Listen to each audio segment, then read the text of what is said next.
When I'm looking for a scary movie to watch and I see the numbers 666, that movie's making a bold statement to me that this is going to be scary. Now, there's part 3 of the Fear Street trilogy. Live up to that hype.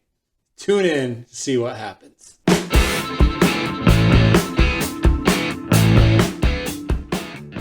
The last 3 Fridays in a row, we've been treated to a fun horror adventure from R.L. Stine on Netflix.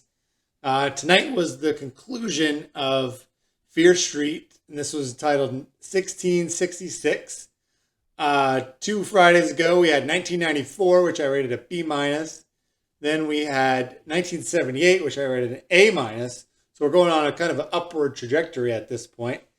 And this one didn't disappoint. This was actually another fun adventure. This movie was set in a colony, kind of like Jamestown. There was original settlers trying to just get away from the big city, start their own thing. And then the classic story that this follows is things are going down. We don't understand it. There's only one person this could be. It's got to be witches. Got to be witches. Witches, children! Witches! What's going on in the town? Well, their food is starting to rot. You've got their pastor. He is just out of his mind, going crazy. You got animals dying left and right. And there's just no answers. There's no CSI taking over.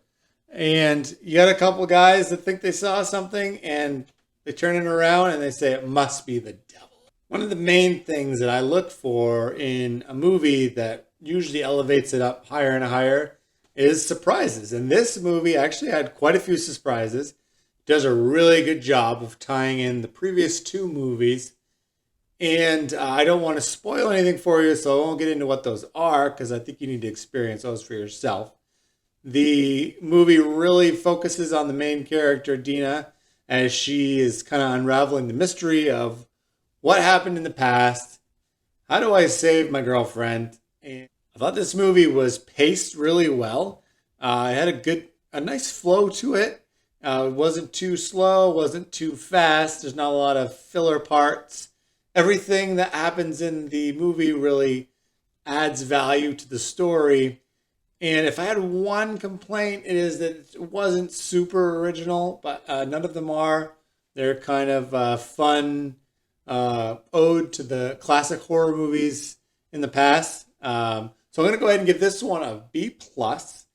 I really liked 1978 as my favorite just because the whole campground vibe really brought me back to when I was younger. This was still a fun movie, though, and we're going to give it the paw of approval. If you like scary movies, R.L. Stine, or if you've watched the first 2 movies, I highly recommend this.